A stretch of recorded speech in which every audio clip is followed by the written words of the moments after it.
Okay, good evening sisters. So first நீ கிளாஸ்க்கு யார் யாரெல்லாம் வந்திருக்கீங்கன்றதை பார்க்கலாம். நாளைக்கு நீங்கள் இதெல்லாம் பார்க்கும்போது உங்களுக்கு ஞாபகம் இருக்கும். ஸோ அப்படியே பேரோடு சொல்லுவோமா? A Rajeshwari, C Anitha,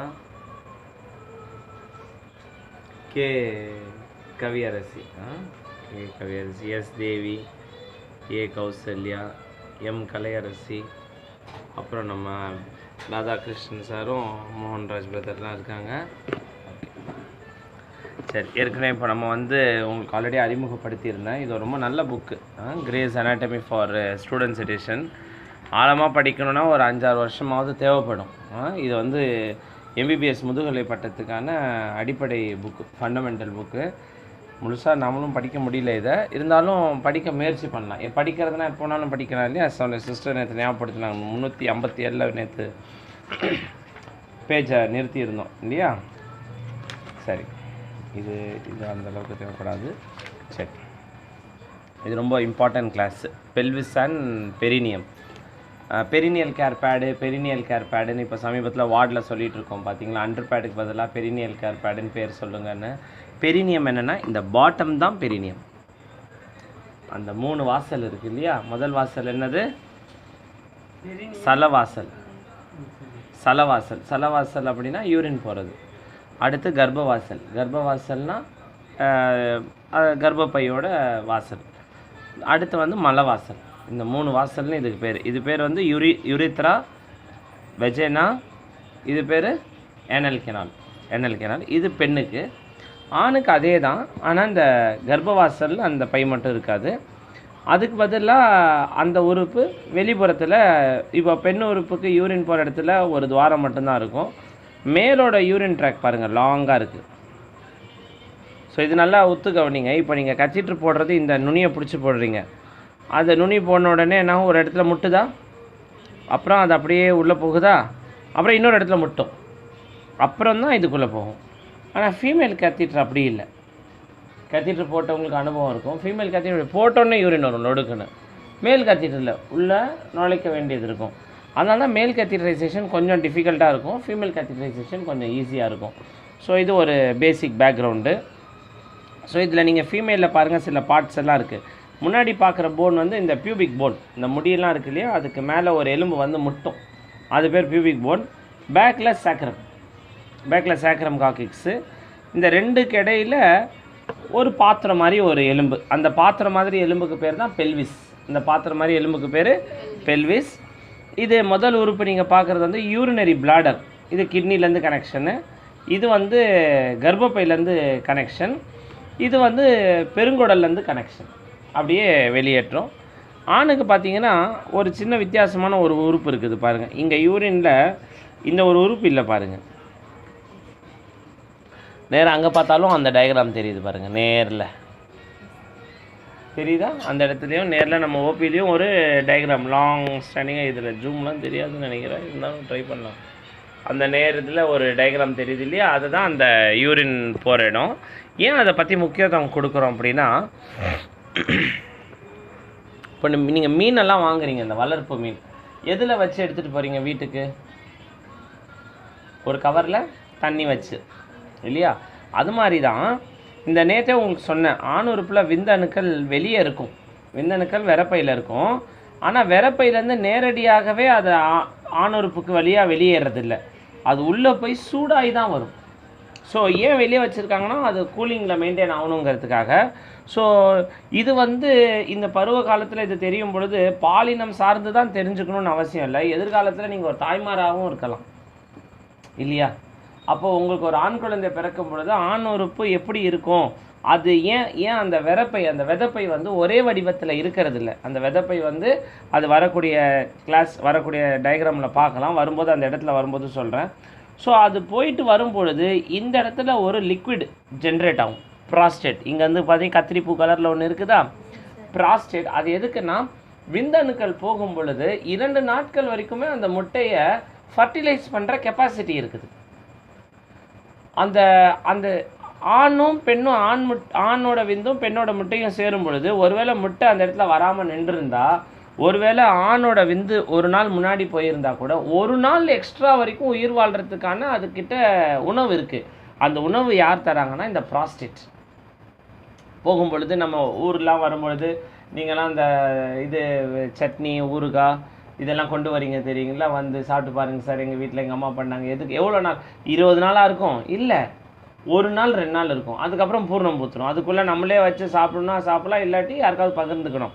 so அந்த மாதிரி இந்த ப்ராஸ்டேட் என்ன பண்ணுதுன்னா, போகக்கூடிய விந்தணுக்களுக்கு தேவையான ஒரு நாள், இயல்பாகவே அதுக்கு ஆயுள் ஒரு நாள், அது கூட ஒரு நாள், அப்போ அது 2 நாள் ஆகிடுது. அப்போ அந்த அந்த உயிர் விந்தணுக்கள் வந்து 2 நாட்கள் வரைக்கும் உயிராக இருக்கிறதுக்கான காரணம் யாருன்னு பார்த்தா இந்த ப்ராஸ்டேட். இது ரொம்ப முக்கியமான பாயிண்ட், அதனால தான் இதை ஹைலைட் பண்ணியிருக்கேன். இப்போது நம்மளோட பிறப்புறுப்புகள் எப்படி பொருந்தப்பட்டிருக்குன்னு பாருங்கள். இந்த பியூபிக் போனுக்கு கீழே நேரடியாக பொருந்தப்பட்டிருக்குது. இந்த பிறப்புறுப்புகள் வந்து நாக்கை போல தான். நாக்கில் எப்படி வந்து ஊறுகாவை பார்த்த உடனே ஈரம் வருமோ, அந்த பருவத்தில் இருக்கும் பொழுது அந்த ஆசையின் கண் வரும் பொழுது அந்த பிறப்புறுப்பில் ஈரம் வரும். அந்த ஈரம் வரத்துக்கான பாடிஸ் தான் இந்த பாடிஸ் எல்லாம். இதில் தெரியுதா? அதில் ப்ராஸ்டேட்டில் எப்படி கத்திரிப்பூ கலரில் ஒன்று பார்த்தீங்க, அந்த மாதிரி வரும். இதைத்தான் நீங்கள் வெள்ளப்படுது அப்படின்னு அந்த ஜெல் மாதிரி வருது, கொஞ்சோண்டு தண்ணி மாதிரி வருது அப்படின்னு தயிராக ஊற்றுதுன்னா அது வேறு. அது வந்து ஏதோ ஒரு நோய் இருக்குது. இந்த வெள்ளையாக ஜெல்லு மாதிரி வருது, பிசு பிசுன்னு வருது, வெறும் தண்ணி மூக்கு சளி மாதிரி வருது அப்படின்னாக்கா அது ஒன்றும் வந்து ஆபத்தோ நோய் கிடையாது. நீங்கள் பருவ வயதில் இருக்கீங்கன்றது மட்டும்தான் அது குறிப்பிடுது. ஒரு நாள் முழுக்க நம்ம கடந்து போகும் பொழுது திருமணங்கிறது வேறு. திருமணங்கிறது ஒரு 5000 வருஷத்துக்கு முன்னாடி அந்த 2000 வருஷம் முன்னாடியே திருமணமே கிடையாது. தலைவன் தலைவி தான் நீங்கள் நிறைய காவியத்தில் பார்ப்பீங்க. நிறைய 12th படிக்கிறீங்களா இல்லையா, அங்கே திருமணம் முடித்தாருலாம் வராது. தலைவன் தலைவி, தலைவன் தலைவி, அதுக்கப்புறம் தலைவி பிரிந்தார், தலைவன் பிரிந்தார்னு வரும்.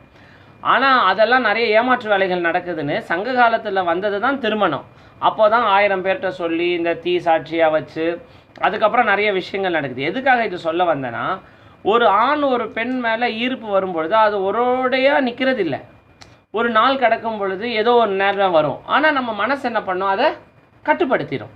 அந்த நேரம் அந்த பிறப்புறுப்பில் இப்போ நீங்கள் நாக்கில் எச்சில் ஊறுறது எல்லாருக்கும் தெரிஞ்சிடும். பிறப்புறுப்பில் எச்சில் போன்ற ஒரு நீர் சுரக்கிறது மற்றவங்களுக்கு தெரியுமா? மற்றவங்களுக்கு தெரியாது, நமக்கு தெரியும். ஆனால் நமக்கும் எப்போ தெரியும், அது தொட்டு பார்த்தா தான் தெரியும். ஆனால் அதை தொட்டு பார்த்து நம்ம உணர்றதில்லை எல்லா நேரமும். இதே மற்ற பிராணிகளாக இருந்தால் பிறப்புறுப்புகளை அதோட நாக்கால் சுத்தம் பண்ணிக்கிட்டே இருக்கும். கவனிச்சிருக்கீங்களா? நீங்கள் யோசிச்சிருக்கீங்களா, ஏன்டா இது பிறப்புறுப்பு போய் நாக்கை போட்டு இந்த நக்கு நக்குது, என்னைக்காவது யோசிச்சிருக்கீங்களா? அதோடைய துணையை அந்த வாடையை வச்சு அது தேர்ந்தெடுத்துரும். யோசிச்சு பாருங்கள், எத்தனையோ காகங்கள் இருக்குது.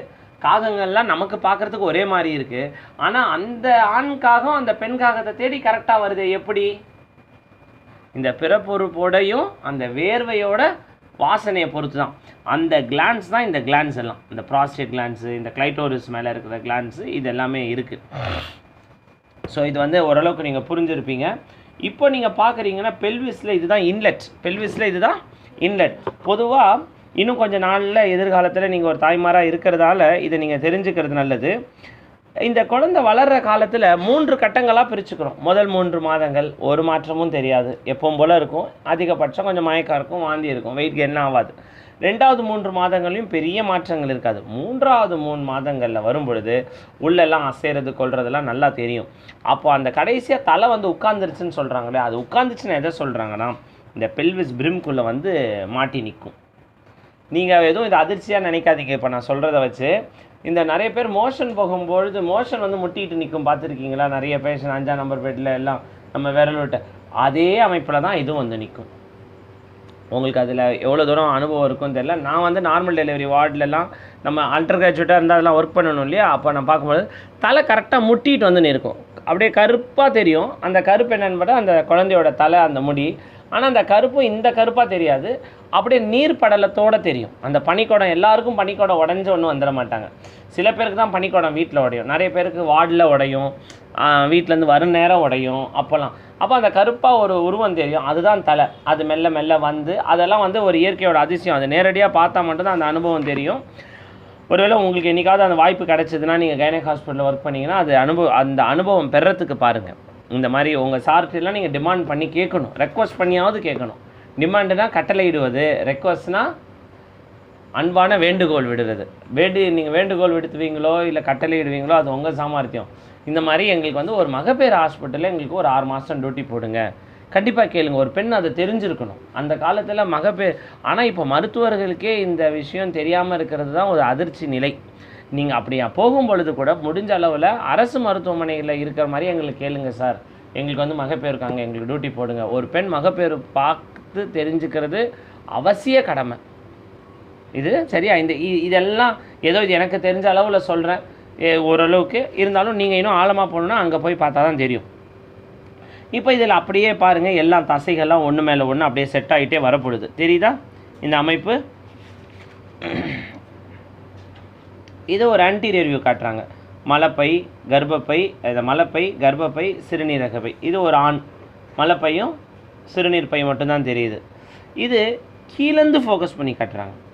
இது ஒரு பெண், clitoris, urethra, vagina, anal canal இந்த வடிவத்தில் தான் இருக்கும். இப்போது இதில் ஏதாவது ஒன்றுத்தில் ஒரு பொருள் மாட்டிக்கிட்டு இருந்தால் மீதி 3 பேருக்கு கஷ்டமாக இருக்கும். இது எப்படி உணர்றதுன்னா, 3 பேர் உட்கார சீட்டு நிறைய பார்த்துருப்பீங்க பஸ்ஸில். அதில் ஒருத்தர் யாராவது பருமனாக இருந்தால் மீதி 2 பேருக்கு கஷ்டமாக இருக்கா இல்லையா? அது மாதிரி தான் மலம் அடைச்சி போனாலோ, சிறுநீர் அடைச்சி போனாலோ, இல்லை குழந்தை வந்து தங்கி இருந்தாலோ மீதி 2 பேருக்கு கஷ்டமாயிரும். குழந்தை வந்து தங்கிருச்சுன்னா கூட அந்த அம்மா அடிக்கடி ஒன்றுக்கு போயிட்டே இருப்பாங்க. கவனிச்சிருக்கிறீங்களா? மோஷன் அடைச்சிருந்தாலும் அடிக்கடி ஒன்றுக்கு போயிட்டே இருப்பாங்க. யூரின் அடைச்சிட்டு இருந்தால் அடிக்கடி மோஷன் போயிட்டு இருப்பாங்க, பிஸ்குன்னு கொஞ்சம் கொஞ்சமாக. அதனால் 3ல் 2 எதுவுமே தங்கக்கூடாது. இது அப்படியே அந்த ஆண் உறுப்பு எப்படி பொருத்தப்பட்டிருக்குது? ஆண் உறுப்பு அப்படியே வயிற்றுக்குள்ளேருந்து ஒன்றும் வரல, அந்த பியூபிக் சிம்பைசஸில் தான் பொருத்தப்பட்டிருக்குது.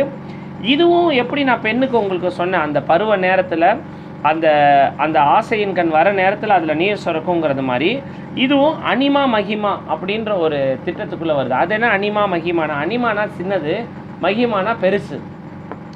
இது உணர்ச்சியின் கண் சிறிதாகவும் உணர்ச்சியின் கண் இல்லாத நேரத்தில் அதாவது உணர்ச்சியின் கண் பெரிதாகவும் உணர்ச்சி இல்லாத நேரத்தில் இது சின்னதாகும். சரி, இது என்னடா, இது வந்து ஒரு பருவம் வந்தால் தான் வருமானு கேட்டால் 2 வயசு குழந்தைக்கும் வரும். நீங்கள் நல்லா பாருங்கள், யூரின் போகும்போது அந்த குழந்தை வீட்டில் அந்த 1 வயசு குழந்தை 6 மாதம் குழந்தை தூக்கிட்டா நடுராத்தில் திடீர்னு டொயின்னு நிற்கும், நின்றுட்டு அது யூரின் புருன்னு அடிக்கும். கவனிச்சிருக்கீங்களா? வீட்டில் அக்கா குழந்தை இதெல்லாம் பார்க்கும் பொழுது இதெல்லாம் பார்த்து நீங்கள் வந்து ஒன்றும் வித்தியாசமாக பார்க்காத. இது இயற்கையோட நிகழ்வு. ஒருவேளை அது அப்படியே இருந்திருந்தால் யூரின் மேலேயே போயிருக்கும் இல்லையா? அந்த குழந்தைக்கு அது போல் எண்ணங்கள் நம்மளை போல் இந்த மாதிரி பாய் ஃப்ரெண்டை பார்க்கணும், கேர்ள் ஃப்ரெண்டை பார்க்கணும், கையை பிடிச்சி ஸ்கூட்டரில் நிற்கணும், அந்த மாதிரி ஆசை இருக்காது. ஆனால் வேறு ஒரு விதமாக அதாவது அந்த பருவத்தில் அந்த பாலில் இருந்தால் தான் அது உணர முடியும். ஆனால் நம்ம எல்லாம் என்ன தெரிஞ்சுக்கணும் அப்படின்னா, அதாவது இந்த காதல் விடுறதா இருக்கட்டும் அல்லது காமம் கொள்றதா இருக்கட்டும், இது எல்லாமே இயற்கையோட நிகழ்வுங்கிறத மட்டும் புரிஞ்சுக்கணும். இது வந்து என்னமோ அந்த நோய் நமக்கு மட்டும்தான் வந்திருக்கு, இது வந்து அதை செய்தால் சரியா தவறா, அதில் என்னன்னா அறம் மீறக்கூடாது, அவ்வளோதான் விஷயம். ஆனால் இது எல்லாமே இயற்கையாக வரக்கூடிய தோற்றங்கள், மாற்றங்கள்.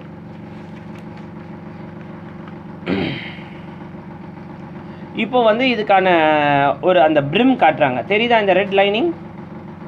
பிரிம் அப்படின்னா ஒரு குடத்துக்கு மேலே ஒரு வாய் தெரியுது இல்லை, குடம் எவ்வளோ அகலமாக இருந்தாலும் அதுக்கான வாய் தெரியுது, அதுக்கு பேர் தான் பிரிம். பிரிம்னா அந்த நிறைக்குடம் தழும்பாது குறைக்குடம் கூத்தாடும் சொல்லுவாங்க இல்லையா, அது மாதிரி. ஸோ இதுக்கான நர்வ் சப்ளைஸ் எல்லாம் இது எங்கேருந்து வருது? சேக்ரம் போன்லேருந்து வருது.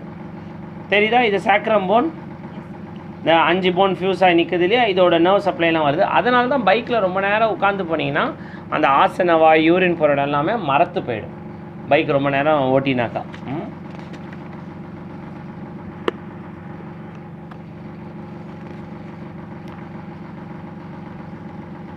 இதில் பார்த்தீங்கன்னா அந்த கோர்ஸ் ஆஃப் யுரேத்ரா மட்டும் காட்டியிருக்காங்க பாருங்கள். ஃபீமேலுக்கு சின்னதாகவும் மேலுக்கு நீளமாகவும்.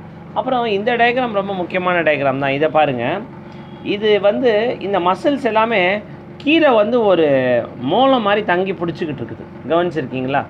இந்த மசில்ஸ் வந்து டெலிவரி வரும் பொழுது வீக் ஆகும். இந்த மசில்ஸ் எல்லாம் டெலிவரி நடக்கும் பொழுது வீக் ஆகும்.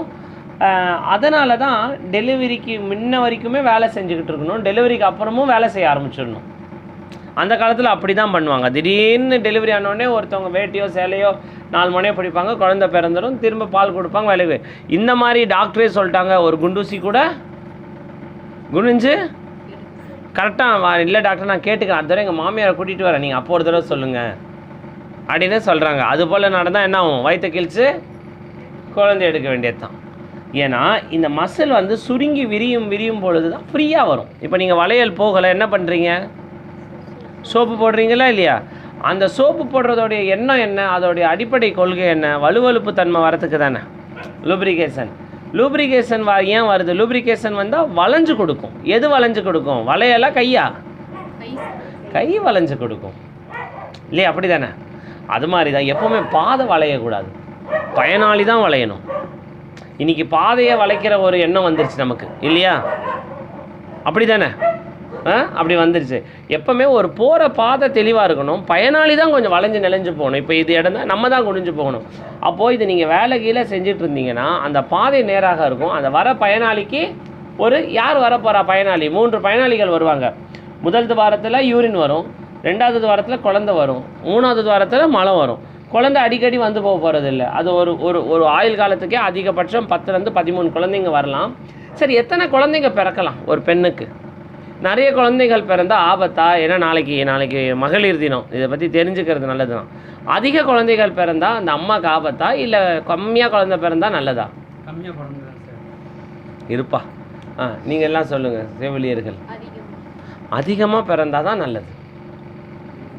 எப்படி இது என்னால் ஏற்றுக்க முடியலையே நம்பலையே அப்படின்னு பார்த்தீங்கன்னா, இப்போ யோசிச்சு பாருங்கள். இப்போ நீங்கள் ஒரு ஆடு வளர்க்குறீங்க, மாடு வளர்க்குறீங்க, நிறைய குட்டி போட்டால் தானே செல்வம் இல்லையா? இப்போது வேறு என்னமோ நிறைய மீன் வாங்குறாங்க, மீன் வளர்ப்பு, எறா வளர்ப்பு. இப்போ நாகப்பட்டினம் சைட்லாம் பார்த்தீங்கன்னா எறா வளர்க்குறாங்க. குட்டி பொறிச்சா தானே லாபம் இல்லையா? அப்படி தானே? அதனால தான் திருக்குறள் போன்ற நூல்களில் செல்வங்கள் அப்படிங்கிற வார்த்தைக்கு குழந்தைகள் என்று தான் பொருள். அல்லது செல்வம்ங்கிற வார்த்தை இன்னொன்னையும் குறிக்கும். எதை குறிக்கும்? மாட்டை குறிக்கும். மாடு என்ற பொருளுக்கு செல்வம். அதனால தான் மாடு வச்சிருக்கிறவன் ஒரு பொழுதும் ஏழையாக போகவே மாட்டான். ஒரு மாடு வச்சுருந்தா போதும், அது அப்படியே அவன் அது ஒரு எப்படியுமே ஒரு மாடு என்ன காளை மாடை வச்சுருப்பாங்க, பசு மாடு வச்சுருப்பாங்க. அது குட்டி போடும், அதோட குட்டி போடும், அதோட குட்டி போடும். வறுமையில் வாடியே போக மாட்டாங்க. அப்போது இந்த பழைய நூல்களில் செல்வம் அப்படின்னு சொன்னாங்க இல்லையா? அது முதல்ல குழந்தைகளை யாழினிது குழலினிது என்பர் தம் மக்கள் சொல் கேளாதவர். மக்கள்ங்கிற வார்த்தை வந்து அங்கே செல்வத்தை குறிக்குது, செல்வம்ங்கிற வார்த்தை அங்கே குழந்தைகளை குறிக்குது. ஒரு மரத்துக்கு நிறைய கனிகள் காய்ச்சா அந்த மரத்துக்கு மதிப்பா, இல்லை 2 மாம்பழம் கணைச்சா அது மரத்துக்கு மதிப்பா? நிறைய காய்க்கணும். அதனால தான் 16 பெற்று சொல்கிறாங்களா இல்லையா? 16 பெற்றுக்கு நிறைய அர்த்தம் சொல்கிறாங்க. அது செல்வம்லாம் சொன்னது குழந்தைய இல்லைப்பா, அந்த செல்வம் இந்த செல்வம். எப்படி சொன்னாலுமே ஒரு வம்சம் விருத்தி ஆகிறது தான் ஒவ்வொரு உயிருக்குமே ஆசை.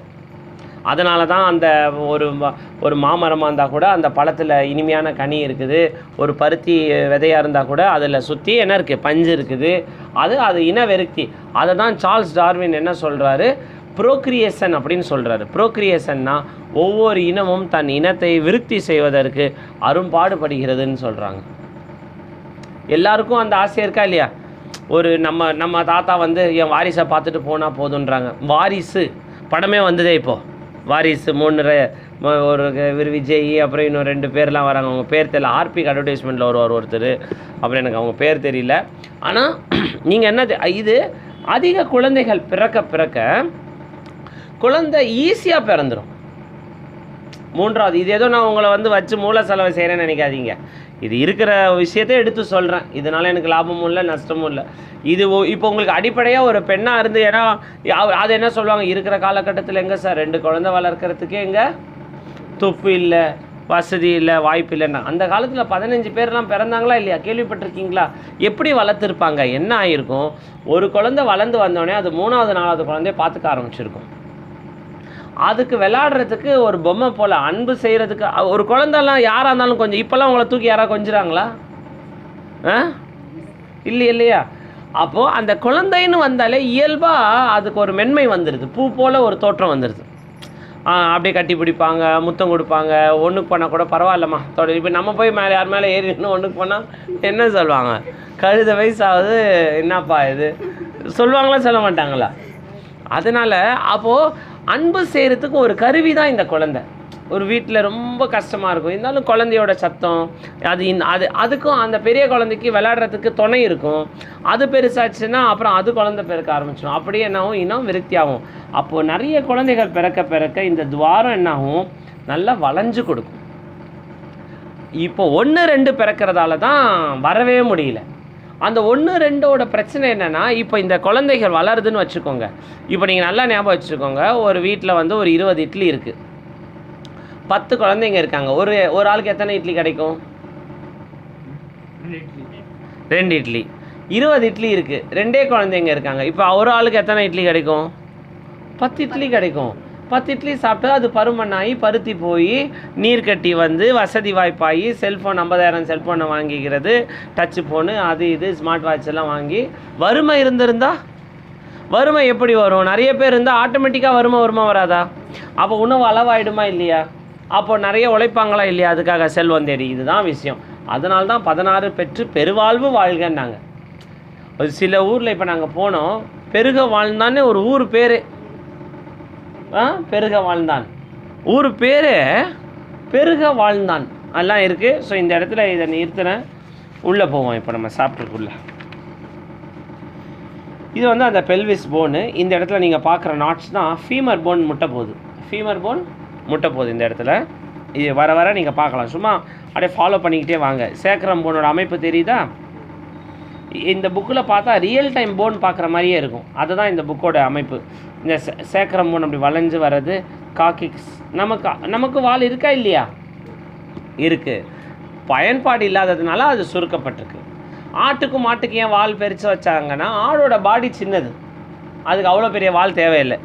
மாட்டுக்கு பாடி பெருசு, அதுக்கு உடம்பெல்லாம் அது ஈ மூட்டுறதுக்கு அதை எடுத்து யூஸ் பண்ணிக்கும்.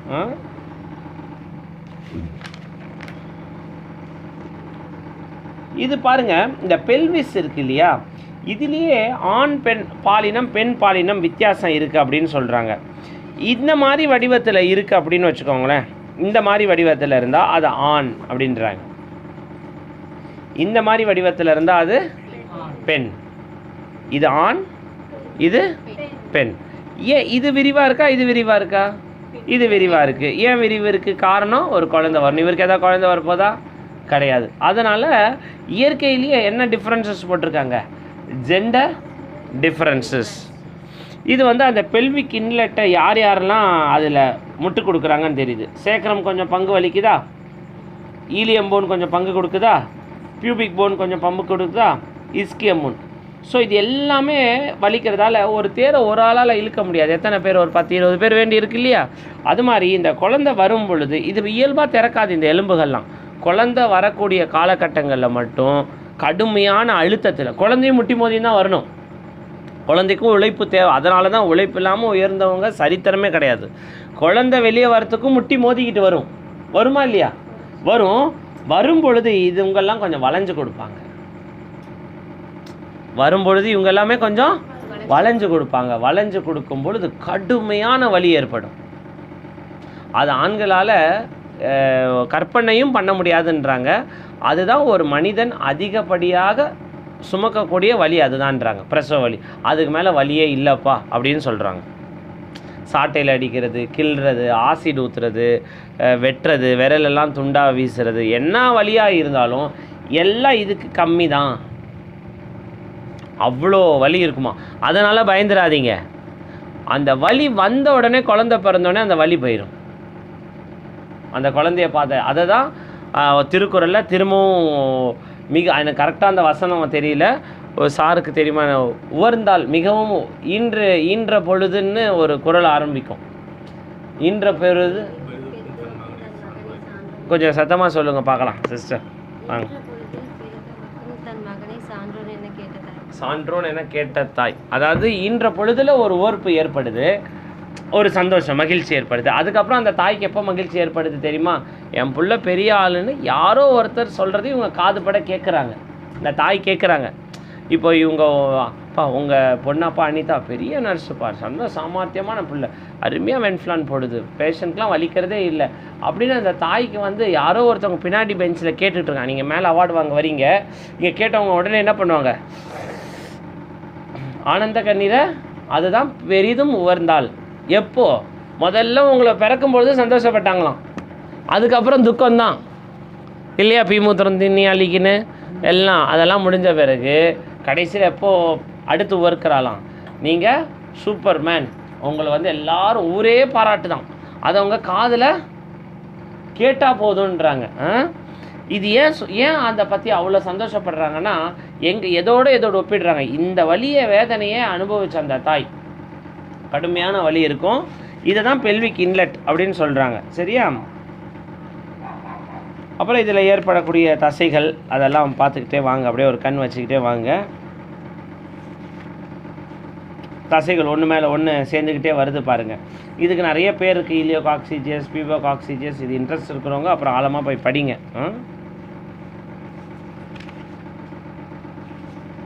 இதுதான் பெல்விக் ஃப்ளோர். நான் சொன்னேன் இல்லையா, அது ஒரு ஃப்ளோர் மாதிரி வந்துடுது. நிறைய குழந்தைகள் பிறக்க அதோடைய வளைஞ்சு கொடுக்குற தன்மை அதிகரிக்கும். இப்போ இது ஆசன வாய்க்கு வந்துட்டோம். இப்போ இந்த மலைக்குடல் வந்து எப்படி வந்து அட்டாச் ஆகிருக்கு பாருங்கள், நல்ல ஆழமாக டைட்டாக இருக்குது. ஆசன வாய்க்கும் வாய்க்கும் என்ன வித்தியாசம்? வாய் எப்போவுமே திறந்தபடி இருக்குது, ஆசன வாய் எப்போவுமே யோசிச்சு பாருங்கள். ஆசன வாய் திறந்தபடி இருந்தால் என்ன இருக்கும்? பேண்ட்டெல்லாம் அசிங்கமாயிட்ருக்கும், மலம் கொட்டிகிட்டே இருந்துருக்கும். அதனால் எல்லாம் நன்கு அறிந்த இயற்கை இறைவன் என்ன பண்ணுறாரு, அதை நல்லா மூடி வைக்கிறார். ஒரு செட்டு சேர்ந்த உடனே ஒரு சின்ன வலி ஏற்படுத்துகிறார். இல்லாட்டி கிளம்ப மாட்டான். அப்புறம் இருங்க, ஒரு ரீல்ஸ் பார்த்துட்ருக்கேன், ஒரு படம், இது முடிச்சுட்டு இந்த ஒரு இது ஒன்று பார்த்தோன்னே பார்க்குறேன், எலும்புவோமா நம்ம? லேசில் எழும்ப மாட்டோம். ஒரு லேசாக அடி மாட்டுக்கு வாழை திருக்குறாங்களே, அந்த மாதிரி வந்து நிரல்றாங்க, கொஞ்சம் பபுள்ஸ்லாம் வந்து கேஸ் எல்லாம் பாஸ் ஆகுது, அப்போ தான் கிளம்பி போகிறான். இந்த இடத்துக்கு பேர் தான் ரெக்டம். இந்த இடத்துல பல பிரச்சனைகள் வருது மனிதர்களுக்கு. இப்போ நல்லா தெரிஞ்சு ஞாபகம் வச்சுக்கோங்க, 3 பிரச்சனைகளை பற்றி சொல்ல போகிறேன். ஒன்று ஃபிஷர், FISSURE ஃபிஷர். இன்னொன்று வந்து ஃபிஷர்னா ஆசனவாய் வெடிப்பு. ரெண்டாவது ஃபிஸ்டுலா, நாள்பட்ட ஃபிஷர், ஃபிஸ்டுலா FISTULA ஃபிஸ்டுலா அப்படின்னா பௌத்திரம்னு சொல்லுவாங்க. நாள்பட்ட ஃபிஷர் வந்து ஒரு சின்ன பாதையாக இருக்குது, நாள்பட்டு போனால் என்ன ஆகுது, அதுவே எல்லாரும் வாகனம் போக ஆரம்பிக்கிறாங்க. பார்த்துருக்கீங்களா? ஒரு ஊரில் வேலி கட்டியிருப்பாங்க, ஒருத்தர் போகிறதுக்காக லேசாக வேலி நகர்த்தியிருப்பார், ஒரு 10 பேர் போனோடனே அதான்டா வழின்னு சொல்லி வழியில் பஜ்ஜிலாம் விற்க ஆரம்பிச்சிடுவாங்க. கவனிச்சிருக்கிறீங்களா? அது ஃபிஸ்டுலா. 3வது நம்ம பார்க்குறது வந்து ப்ரொலாப்ஸ், பைல்ஸ், அதாவது த்ராம்போஸ்ட் வெயின். அதெல்லாம் ஒருவேளை காட்சிகள் வந்ததுன்னா நம்ம பார்க்கலாம். 3த்துக்கு என்ன அர்த்தம் அப்படின்னா, ஃபிஷர்னால் மலம் கழிக்கிறதுக்கு ரொம்ப சிக்கலாக, அப்படி கரும்பு சாப்பிட்டா வாயெல்லாம் வெட்டுதா, அது மாதிரி இறுகி மலம் கழிக்கும் பொழுது அந்த மலமே ஆசன வாயை கிழிச்சிடும். அது பேர் ஃபிஷர். கிழிச்சு அது புண்ணாகி சீல் பிடிச்சிருச்சுன்னா அது பேர் பௌத்திர மூலம். புண்ணாகி ரத்தம் கசிஞ்சு அப்படியே டைட்டாகிடும். அது ஏதோ கீழேயே உட்கார மாட்டாங்க. என்னப்பான்னு கேட்டால், மூலம் சார், உன் பேர் என்னடா, ஆதி மூலம்னு சொல்லுவாங்க. பார்த்துருக்கீங்களா? ஒரு படத்துலலாம் வரும். உட்காரவே முடியாது அவங்களால. இதுக்கான பிரச்சனை என்ன அப்படின்னா, உணவால் தான் வருது. நம்மளை மாதிரி நிறைய காய்கறிகள் சாப்பிட மாட்டாங்க, எப்போ பார்த்தாலும் கலரு, அப்புறம் இந்த சிப்ஸு எல்லாம் சாப்பிட்டுருந்தா அதை போய் நல்லா அடர்த்தியாக போய் உட்காந்துக்கிட்டு பாத்ரூம்லேயே டிவியே போடுற அளவுக்கு டைம் தேவைப்படும் அவங்களுக்கு. இப்போ பாத்ரூம் கூட ஃபோன் எடுத்துன்னு போய்ட்றாங்க, தெரியும்ல? பேசுகிறதுக்கு சில பேர், பல பேர் பேசுகிறதுக்கு சில பேர், ஏன்னா அங்கே பேசணும், நேக்காக பேசணும், ஏன்னா சவுண்ட் எக்கோ அடிக்கும் வெளியே. அமரன் படத்துலேயும் அந்த பாப்பா அழுவும் தெரியுமா, பாத்ரூமில் போய் பார்த்தீங்கல்ல, சாய் பல்லவி. ஏன்னா முக்கியமான இமோஷன்ஸு, பல சயின்டிஸ்ட்கெல்லாம் விஷயமே பாத்ரூமில் தான் சிந்திப்பே வருமா? இல்லை உண்மை தான்.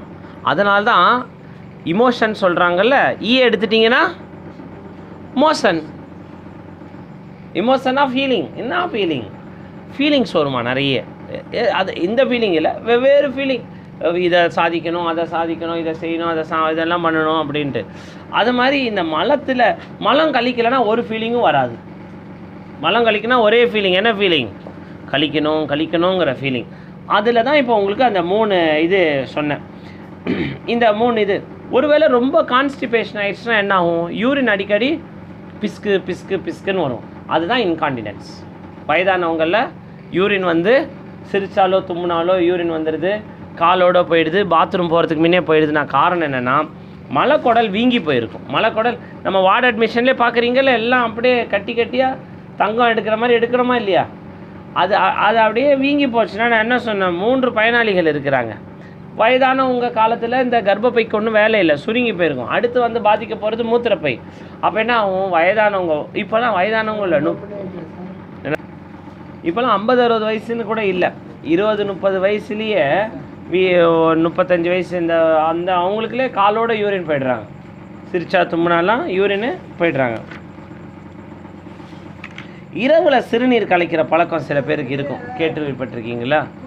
நாக்டர்னல் எனியூரிசிஸ் அப்படின்னு அதுக்கு பேர். அது ஏன் நடக்குது அப்படின்னு பார்த்தீங்கன்னா, இப்போ நீங்கள் ஒரு விஷயம் சொல்கிறேன், நல்லா கவனமாக கேளுங்க. கனவுக்கும் நிஜ வாழ்க்கைக்கும், நிஜத்தில் நடக்குதுல சில நிகழ்வுகள், நிஜத்தில் நடக்கிற வினைகளுக்கும் கனவில் நடக்கிற வினைகளுக்கும் ஒன்று தான் வித்தியாசம். ரெண்டுத்துலேயுமே அனுபவம் இருக்கும், ரெண்டுத்துலேயுமே என்ன நடந்தது விடிகிற வரைக்குமாவது கொஞ்சம் ஞாபகம் இருக்கும், அப்புறம் போக போக மறைஞ்சிடும். ஆனால் எந்திரிக்கும் போது அந்த நினைவு இருக்கும். அதில் நம்ம ஒருவேளை கீழே மேலே விழுந்துன்னா அந்த வலிலாம் இருக்கும், கவனிச்சிருக்கிறீங்களா?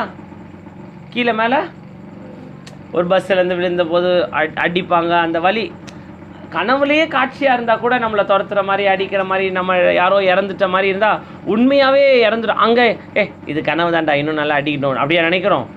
ஐயோ இறந்துட்டாங்களே, பதட்டம் பயம் இருக்குல்ல. அது மாதிரி எங்கேயாவது சிறுநீர் கழிக்கும் மாதிரி காட்சி வந்ததுன்னா இவங்க இங்கே கழிஞ்சிருவாங்க. அந்த காட்சியில் பாத்ரூம் போகிற மாதிரி ஒரு காட்சி இருப்பா, பஸ் எடுக்காத பாத்ரூம் போயிட்டு வரேன்னா, அந்த காட்சியில் அவன் பாத்ரூம் போகிறத அவன் ஓப்பன் பண்ணிட்டானா இங்கே ஓப்பன் ஆயிரும், அப்புறம் அந்த ஈரம் வந்து எழுப்பிடும் அந்த மாதிரி. அதனால் அது ஒரு பெரிய வியாதின்னு நினைக்க தேவையில்ல. இருந்தாலும் ஏதோ ஒரு இடத்துல மைண்டில் ஸ்ட்ரெஸ் இருக்குதுன்னு அர்த்தம். ஸ்ட்ரெஸ் இல்லாத நாட்களில் அது வரதில்லை. சரியா, சும்மா தெரிஞ்சு வச்சுக்கோங்க. ஏன்னா நாளைக்கு எதிர்காலத்தில் நீங்கள் தாய்மார்களாக இருப்பீங்க.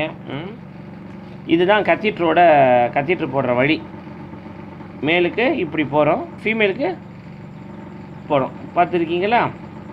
மேல் யூரேத்ராக்கு 4 parts: pre prostatic part of urethra, prostatic part of urethra, membranous part of urethra, spongy part of urethra. யூரேத்ராவுக்கு 4 பார்ட்ஸ் இருக்குது. பேஜ் நம்பர் கூட குறித்து வச்சுக்கோங்க, 403ன்னு. அப்புறம் கூட போய் தெரிஞ்சு வச்சுக்கலாம். இந்த டயக்ராம் நீங்கள் வரைஞ்சி வச்சுக்கிறது நல்லது. Page number 403. நான் அந்த ப்ராஸ்டேட் கிளாண்ட் காட்டினேன் இல்லையா, அதை கொஞ்சம் விரிவுபடுத்தி காட்டியிருக்காங்க. ஏன்னா இது லேசான விஷயம் இல்லை. விந்தே உயிர், அந்த உயிருக்கே உயிரேன்னு வருதுல பாட்டு, உயிருக்கே உயிர் தருது. ஒரு சொட்டு கூட இல்லை, அது ஒரு சொட்டில் அத்தனை அணுக்கள் இருக்கான். அந்த ஒவ்வொரு அணுக்களுக்குமே போகிற வழியில் பிஸ்கெட்டு, மிக்சரு, முறுக்கு, மேங்கோ ஃப்ரூட்டி எல்லாம் கொடுத்து அனுப்புதான். அதுவாக கொடுத்து அனுப்போம், அதில் ஆற்றலை கொடுத்து அனுப்போம். நீ போகும்போது செத்துறாதரா, நீ இருந்து சாதிக்க வேண்டியது நிறைய இருக்குதுன்னு போயிட்டு அது வரலன்னு தானே எல்லோரும் வருத்தப்படுறாங்க. அப்புறம் அந்த 2 கோடுகள் பார்த்தோன்னே துள்ளி குதிக்கிறாங்களா இல்லையா? என்ன 2 கோடு? சொன்னல பருவத்தில் இருக்கீங்க, எனக்கு தெரியுதா இல்லை? டக்குன்னு எத்தனையோ விஷயம் சொன்னேன், தெரியல. இது எப்படி எல்லாரும் சொல்கிறீங்களா இல்லையா? அப்போ எல்லோரும் பருவத்தில் இருக்கீங்களா இல்லையா? அதனால் நான் தப்பு ஒன்றும் சொல்ல, இது இயற்கையோட விதி, இது எதுவும் கவலைப்பட தேவையில்லை. ஆனால் அது நிகழும் போது கரெக்டாக நிகழணும். இது இப்போ நீங்கள் சமீபத்தில் ப்ரௌனிக்கெலாம் இங்கே அடிப்பட்டதை பார்த்துருப்பீங்க. விரப்பை எல்லாம் உடஞ்சி போய் விதெல்லாம் வெளியே தெரியாது, கவனிச்சிருக்கோம், நல்லா உற்று கவனிச்சிருக்கலாம் இதை நீங்கள். இது நான் இப்போ சொன்னேன் இல்லையா, இது பாருங்கள், இந்த விதை பையிலேருந்து அந்த மேலே போகிறது பாருங்கள், வேஸ்ட் டிஃப்ரென்ஸ். அது மேலே வரைக்கும் போய் இந்த யூரிட்டர் வழியாக சுற்றி திரும்ப ரிட்டர்ன் வரும். இதான் நீங்கள் 10th ஸ்டாண்டர்ட்லேயே அந்த படத்தை வரைஞ்சிருப்பீங்க, மேல் ரீப்ரொடக்டிவ் சிஸ்டம், ஃபீமேல். நான் இன்னும் ஆழமாக வந்ததுன்னா அதை காட்டுறேன் திரும்ப. இது ஒரு விதைப்பையோட அமைப்பு. இது வந்து ஏறத்தாழ ஒரு மார்போட அமைப்பில் இருக்குது பாருங்கள். பல சுரப்பிகள், இயற்கை எல்லாம் ஒரே மாடலில் தான் போகும்பொழுது வந்து இதில் கலெக்ட் ஆகிடும். இதில் கலெக்ட் ஆகி வேஸ்ட் டிஃப்ரென்ஸ் வழியாக மேலே போகும், மேலே போய் சூடாகி திரும்ப ஆணுறுப்பு வழியாக வெளியே வரும். இது இந்த ஆட்டுக்கறி சாப்பிட்றவங்க ரொம்ப விரும்பி கேட்கக்கூடிய பார்ட்டு இந்த விரக்கொட்டை. ஏன்னா எலும்பு இருக்காது பாருங்கள். குண்டிகான்னு வாங்காத, சும்மா சொல்கிறேன், எனக்கு தெரிஞ்சதாக சொல்கிறேன். இது வந்து ஒரு ஃபீமேல் பார்ட். இது நல்லா தெரியுதா? இப்போ பாருங்கள், இந்த யூட்ரஸ் நேராக இருக்கா இல்லை சாஞ்சிருக்கா? சாஞ்சிருக்கு. எது மேலே சாஞ்சிருக்கு? பிளாடர் மேலே சாஞ்சிருக்கு. அதனால தான் யூட்ரஸ் பெருசு ஆக ஆக யாரை அமுக்கும்? பிளாடர் அமுக்கும். அதனால தான் நிறைமாத கர்ப்பிணி பெண்ணும் காலோட சிறுநீர் கழிப்பாள். அந்த அந்த காலம் வந்து ரொம்ப, அதுதான் பேறுகாலம்ன்றாங்க. பேறுகாலம் சொல்கிறாங்களா இல்லையா? ரொம்ப கஷ்டமான காலம். ஒரு உயிரை உருவாக்க போகிறாங்க. அப்போ ரொம்ப இன்னல் பட்டு தான் அதெல்லாம் செய்ய போகிறாங்க. அப்போ இந்த பிளாடர் பெருசானோடனே, இந்த கர்ப்பப்பை பெருசானோடனே பிளாடர் வரும். இவங்களோட அமைப்பு பாருங்கள். இது வந்து செனப்பை, செனமுட்டை, செனப்பை. அதுலேருந்து ஃபலோப்பியன் டியூபுக்கு வந்து இந்த ஃபிம்ப்ரிய வழியாக போய் கலெக்ட் ஆகி முட்டை அங்கே வருது. ஸோ அது அப்படியே கர்ப்பப்பையோட கனெக்ட் ஆகுது. இது பெரிதாக ஆக இது பெரிதாகவும் ஆக செய்யும் கர்ப்ப காலத்தில். அது இந்த மாதிரி ரொம்ப பெருசாச்சுன்னா நிமிந்துடும். நிமிந்து பின்னாடி சாஞ்சிடும். பின்னாடி யார் இருக்கா? மலைப்பை, ரெக்டம்.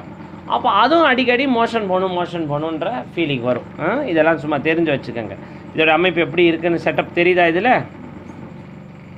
சிறுநீரப்பை, கர்ப்பப்பை, மலக்குடல் பை. இது நீங்கள் பார்க்குறது ஓவரி. இதெல்லாம் இப்படி சுத்தமாக இருந்ததுன்னா ஒன்றும் பிரச்சனை இல்லை. ஆனால் கொழுப்பு படர்ந்துருச்சுன்னா தான் அந்த நீர்க்கட்டிகள்லாம் வருது. இதில் பாருங்கள், அழகாக ஒருத்தர் 2 கையை தூக்கி நிற்கிற மாதிரி இல்லை? இது வந்து ஒரு யூட்ரஸோட வரைபடம். இது வந்து பாடி ஆஃப் த யூட்ரஸ். இதையும் நீங்கள் வரைஞ்சிக்க பாருங்கள், பேஜ் நம்பர் 414. இதில் இருக்கிற ஆர்வம் இருக்கிறவங்க, இதில் உங்களுக்கு எந்த படங்கள்லாம் பிடிக்குதோ அதெல்லாம் எடுத்து நீங்கள் கூட வரையலாம். ஆர்வம் இருக்கிறவங்களுக்கு, இந்த மானம் இருக்கிறவங்கலாம் வாப்பா அப்படின்னு சொல்லுவாங்கள்ல, மானம் ரோஷம் இருந்தால் நீ ஒரு இதுவாக இருந்தால் வாடா, சண்டைக்கு ஒத்த வாடான்னு கூப்பிடுவாங்கல்ல, அந்த மாதிரி ஆர்வம் இருக்கிறவங்க வரையலாம். ஆர்வம் இல்லாதவங்க ஒன்றும் இல்லை, நாளைக்கு நீங்கள் சும்மாவும் வரலாம். இது வந்து அழகாக இது பாடி ஆஃப் த ஃபண்டஸ்ஸு, இதெல்லாம் ஃபிம்ப்ரி, அதெல்லாம் அட்டாச் ஆகுது. இது போய் அப்படியே போய் கை மாதிரி பிடிச்சிக்கிட்டு இருக்குது பாருங்கள். அப்படி பிடிச்சிக்கிட்டு இருக்குது. அப்புறம் இதெல்லாம் இதோடைய அமைப்பு.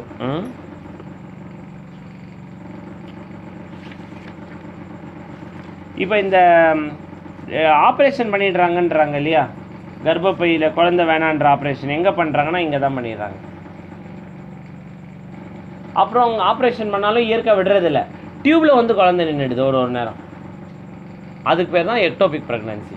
அதுக்கு பேர் எக்டோபிக் ப்ரெக்னன்சி. டியூபல் ப்ரெக்னன்சினும் அதுக்கு இன்னொரு பேர் இருக்குது.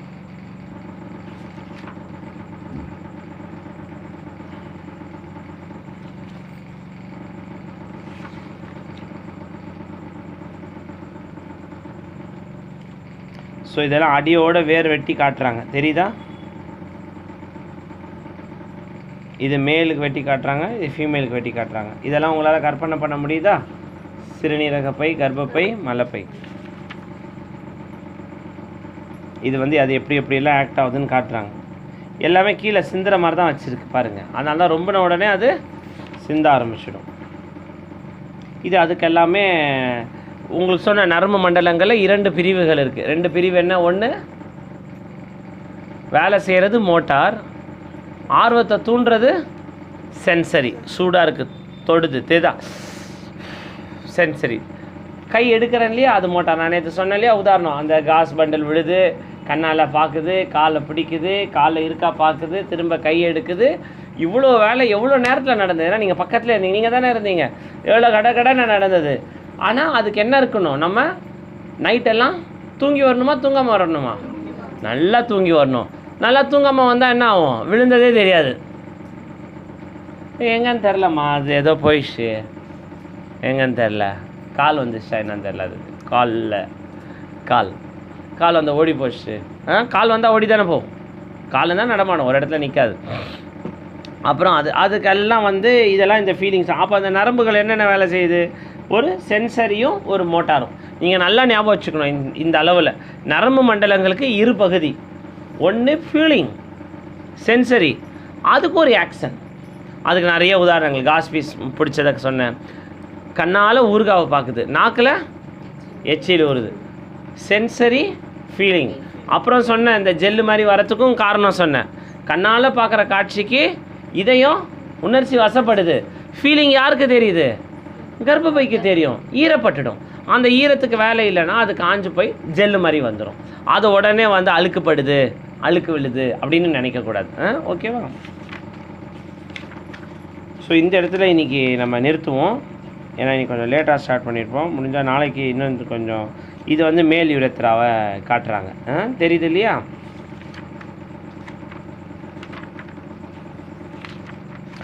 இதை தான் நாங்கள் ஓபியில் சொல்லிக்கிட்டே இருக்கோம். சர்க்கரை நோயாளிகளில் இந்த அனிமா மகிமா நடக்காது. போட்டிருக்கு பாருங்கள், நீரிழிவு நோயாளிகளில் ஆணுறுப்பு விரைப்புத்தன்மை குறைந்தால் இன்னும் சில நாட்களில் மாரடைப்போ பக்கவாதமோ வர வாய்ப்புண்டு. லேசுப்பட்ட இது தலை குனிஞ்சு நிற்கிற மாதிரி இருக்கா இல்லையா? இப்போ இது அந்த ஃபீலிங் வந்தோடனே தலை நிமிரணுமா இல்லையா? நிமிரலைன்னா தலை குனிஞ்சா எப்படி இருக்குமோ அதே ஃபீலிங் வரும். அந்த ஃபீலிங் மட்டும் பத்தாது, இன்னும் கொஞ்சம் நாளில் உனக்கு மாரடைப்பும் பக்கவாதமும் வந்துடும். அப்போ இனி நம்ம மாப்பிள்ளை பார்க்கும்போது சுகர் இருக்கான்னு கேட்கணும். கேர்ள் ஃப்ரெண்ட் இருக்கான்னு கேட்டால் கூட இப்போது ட்ரிங்க்ஸ் இருக்கா? அந்த காலம்லாம் மலையேறி போச்சு.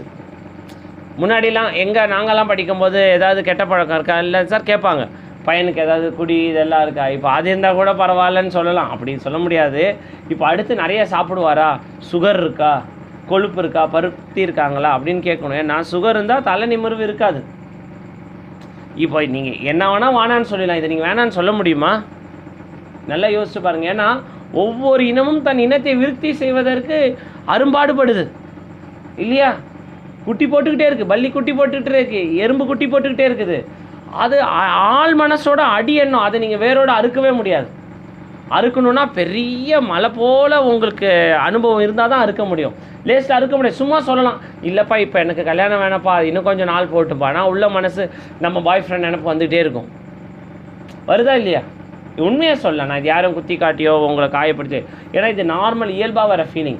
அப்போது மாப்பிள்ளைக்கு சுகரோ வேறு ஏதாவது ஒரு ப்ராப்ளம் இருந்ததுன்னா என்ன ஆகிடும்? இந்த பிரச்சனை வந்துடும். அப்போ என்ன மாப்பிள்ளையை பிடிக்குது பிடிக்கலங்கிறத பற்றி நான் சொல்ல வரல. இப்போ மாப்பிள்ளையை நம்ம கல்யாணம் பண்ணிக்கிறோம், அதுக்கப்புறம் மாப்பிள்ளைக்கு சுகர் வந்திருந்தா நீங்கள் நிறைய சமைச்சு போட்டு, அப்போ இனிமேல் பார்த்துக்கங்க நீங்கள் எவ்வளோ சமைச்சு போடணும் அப்படின்ட்டு. முக்கியமான விஷயந்தான் டிஸ்கஸ் பண்ணிகிட்ருக்கேன், நாட்டுக்கு தேவையான விஷயந்தான். அதுதானே டெய்லி போட்டு சொல்லிகிட்டு இருக்கேன். நீங்கள் கேட்குறாங்களே பேசணும், கவனிக்கிறீங்களே, 4 பேர் நின்றா கூட ஆர்வமாக கேட்குறாங்களா இல்லையா?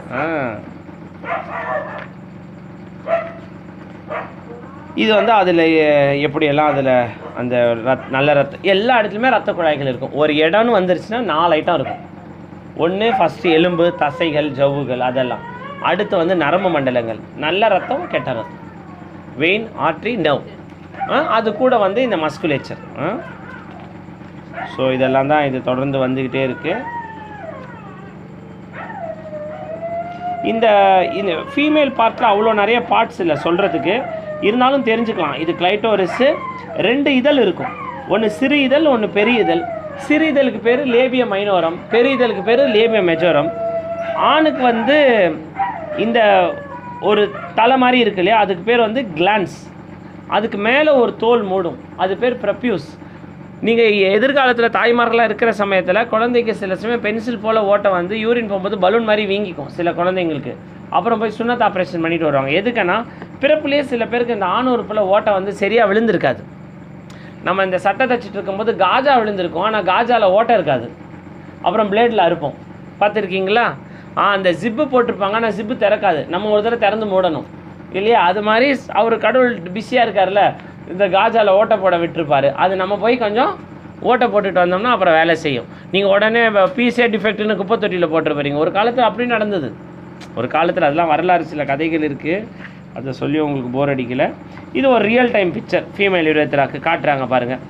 ஆரிஃபிஸு, ஃபீமேல் ஆரிஃபிஸு, லேபியம் மெஜோரம், லேபியம் மைனோரம். இது உங்களுக்கு இப்போ மேல் யுரேத்ரா சொன்னேன் இல்லையா, இது பார்க்குறது கிளான்ஸு. அதுக்கு மேலே ஏதோ கதை விட்றேன்னு நினைக்காது, எல்லாம் கரெக்டாக போட்டிருக்கா? கிளான்ஸ்னு போட்டிருக்குது, ப்ரிப்யூஸ்னு போட்டிருக்குது. இதுதான் சுகர் பேஷண்ட்டில் என்ன ஆகிடுது, இதில் ரத்தம் இல்லை, சர்க்கரை கசிஞ்சு முனை மூடிக்கும். மேல் பேஷண்ட்ஸில் பார்க்குறீங்களா, கத்திட்டே போட முடியல சார், யூரின் மூடிக்கிட்டு இருக்கு. இப்போ நம்ம சமீபத்தில் 11ஆம் நம்பர் பெட்டில் ஒரு பேஷண்ட் இருந்தாங்கல்ல, சுகர் இருந்ததுன்னா அதெல்லாம் அப்படியே மூடிக்கும். அதுக்கு பேர் தான் பலனைட்டிஸ் பலோனோபாஸ்தைட்டிஸ். அது பேர் தான் பலனைட்டிஸ் பலோனோபாஸ்தைட்டிஸ். அவங்க சிறுநீர் எப்போ பார்த்தாலும் அவங்களுக்கு அந்த அரிப்பு இருந்துக்கிட்டே இருக்கும். காரணம் என்னென்னா அந்த அழுக்கு வெளியேறதுக்கு வழி இருக்காது. இது குளிக்கும் போது இந்த தோலை பின்னாடி தள்ளி முன்னாடி தள்ளலாம், எல்லா வயசுலையும் தள்ள முடியாது. பருவம் வந்த பிறகு தான் தள்ள முடியும். அந்த 15 வயசு அது வரைக்கும் அது ஒட்டிக்கிட்டு இருக்கும். பருவம் வந்த உடனே அது தள்ள ஆரம்பிக்கலாம்.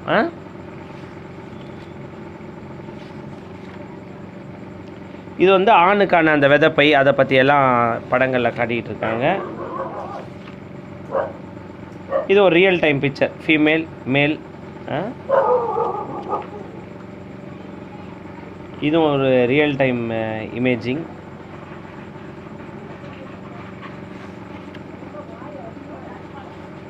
இதுவும் ஒரு இதை தான் நீங்கள் அந்த ஜெல்லு மாதிரி வருது அதெல்லாம் சொல்லலாம். அது என்னென்னா அந்த இடத்துல நிறைய சுரப்பிகள் இருக்கும். அந்த இடத்துல அந்த உணர்வுகள் வரும் பொழுது அந்த சுரப்பிகள் வேலை செய்ய ஆரம்பிச்சிடும். இது நீங்கள் பார்க்குறது பேர் வல்சலம். வல்சலம் எதுக்குன்னா அந்த கர்ப்பப்பையில் ஏதாவது பாட்டிமார்களில் ஏதாவது கட்டி வந்திருக்கா, கேன்சர் வந்திருக்கான்னா அது ஒரு ஸ்கோப் மாதிரி இருக்கும், வல்சலம் சொல்லுவாங்க. அதை போட்டு அப்படி இழுத்து பிடிச்சோம்னா உள்ளே இருக்கிற பகுதிகள்லாம் நம்ம நல்லா பார்க்கலாம்.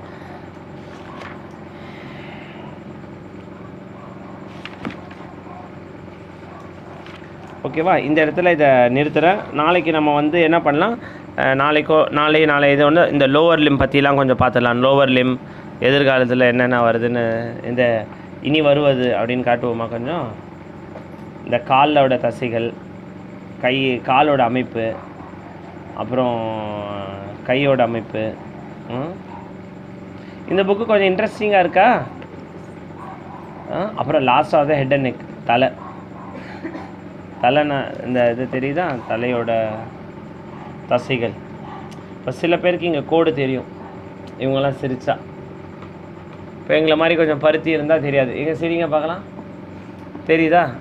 கன்னத்தில் குழி அழகு, கார்கூந்தல் பெண் அழகு, அதெல்லாம் இங்கெல்லாம் ஏன் அந்த தசைகள்லாம் இருக்குது, அதெல்லாம் நம்ம அப்புறம் பார்க்கலாம்.